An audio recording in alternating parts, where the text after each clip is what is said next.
O futebol é, hoje, um dos maiores fenômenos culturais do planeta. Com bilhões de seguidores ao redor do mundo, ele transcendeu as barreiras do esporte para se tornar parte integrante de identidades nacionais, paixões locais e movimentar economias inteiras. No entanto, há mais de 700 anos, a situação era completamente diferente. O futebol foi considerado um problema tão grave que o rei Eduardo II da Inglaterra decidiu bani-lo oficialmente. Esse vídeo explora a fascinante e surpreendente história por trás desse decreto e o impacto que isso teve na evolução do esporte. Para entender por que o futebol foi proibido, é essencial contextualizar o ambiente em que ele surgiu. No século XIV, a Inglaterra era uma sociedade medieval marcada por conflitos internos e externos. O treinamento militar, especialmente com arco e flecha, era considerado crucial para a sobrevivência do reino. A prática regular de tiro com arco era obrigatória para os homens, e qualquer atividade que desviasse a atenção dessa responsabilidade era vista como uma ameaça à segurança nacional. Ao mesmo tempo, as cidades estavam crescendo e se tornando centros de atividade econômica e social. No coração desses centros urbanos, um esporte rudimentar começou a ganhar popularidade. Conhecido como uma forma primitiva de futebol, o jogo era jogado nas ruas e campos, geralmente sem regras claras. Times compostos por dezenas de pessoas competiam em partidas caóticas, onde a bola podia ser carregada, chutada ou atirada, e o objetivo era levá-la até o gol do adversário, que podia ser qualquer ponto acordado pelas equipes. Pessoas de todas as idades e classes sociais dedicavam horas ao jogo, o que gerava diversos problemas. Por um lado, o jogo causava tumultos nas ruas das cidades, interferindo no comércio local e na ordem pública. Por outro, as lesões frequentes e a natureza violenta das partidas preocupavam as autoridades, pois o esporte afastava os homens de suas responsabilidades, como o treinamento militar. Essa preocupação culminou em 1314, quando o rei Eduardo II decidiu intervir diretamente. Ele emitiu um decreto que proibiu o jogo de futebol em Londres, alegando que ele causava grandes tumultos nas cidades e desviava a atenção dos homens do treinamento essencial com arco e flecha. A decisão do rei refletia a tensão entre as necessidades militares do reino e a crescente paixão popular pelo esporte. O decreto de 1314 foi claro e severo. Eduardo II ordenou que nenhuma pessoa deve jogar jogos de bola em público, e aqueles que fossem flagrados desobedecendo poderiam enfrentar punições severas. Essa medida foi vista como necessária para restaurar a ordem e garantir que os homens voltassem a praticar o arco e flecha, considerado vital para a defesa da Inglaterra. Essa preocupação culminou em 1314, quando o rei Eduardo II decidiu intervir diretamente. Ele emitiu um decreto que proibiu o jogo de futebol em Londres, alegando que ele causava grandes tumultos nas cidades e desviava a atenção dos homens do treinamento essencial com arco e flecha.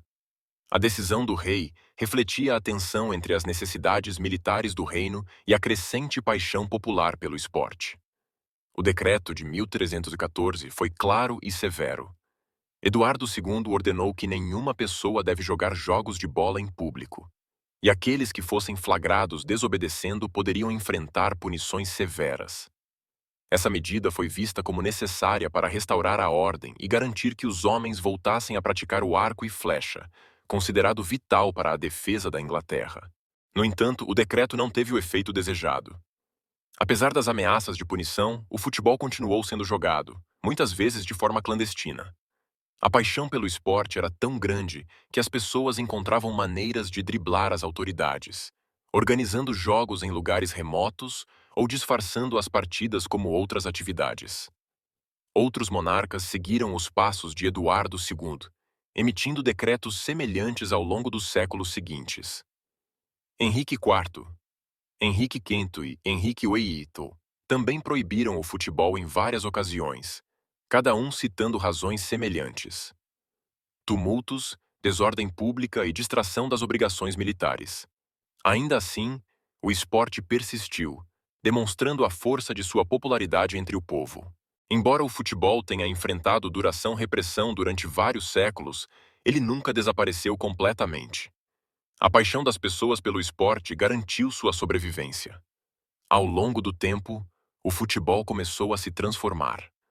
No final do século XVIII e no início do XIX, escolas e universidades começaram a desenvolver regras mais organizadas para o jogo, estabelecendo a base para o esporte moderno. Em 1863, a fundação da Football Association, FA, na Inglaterra, marcou um momento decisivo na história do futebol. Pela primeira vez, um conjunto unificado de regras foi estabelecido, separando o futebol do rugby e criando o formato do jogo que conhecemos hoje. Com regras claras e organização, o esporte deixou de ser visto como um problema e passou a ser celebrado como uma forma de entretenimento e competição. Essa história também é um lembrete poderoso de que as paixões populares têm uma força que nem mesmo as proibições mais severas conseguem suprimir. O futebol foi muito mais do que um simples jogo. Ele se tornou um símbolo de resistência, um exemplo de como a cultura popular pode perseverar diante de desafios. Hoje é quase impossível imaginar que o futebol, um esporte tão amado e celebrado, tenha sido proibido um dia. A história da proibição do futebol na Inglaterra é um testemunho da força da paixão humana e da capacidade das pessoas de resistirem a restrições que tentam apagar aquilo que lhes traz alegria. O que aprendemos com essa história é que o futebol nunca foi apenas um jogo.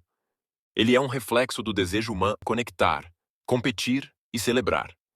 E é essa mesma paixão que continua a impulsionar o esporte hoje, transformando-o em um fenômeno global que inspira milhões.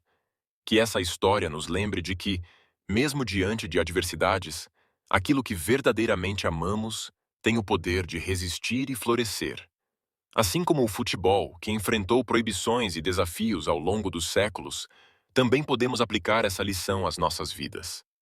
Quando seguimos nossas paixões com persistência, mesmo em cenários adversos, descobrimos que temos a força de superar barreiras e transformar dificuldades em vitórias. É uma jornada de resistência e de renascimento constante, onde os desafios são trampolins para realizações ainda maiores. O futebol, afinal, é a prova viva de que algumas paixões são simplesmente impossíveis de apagar.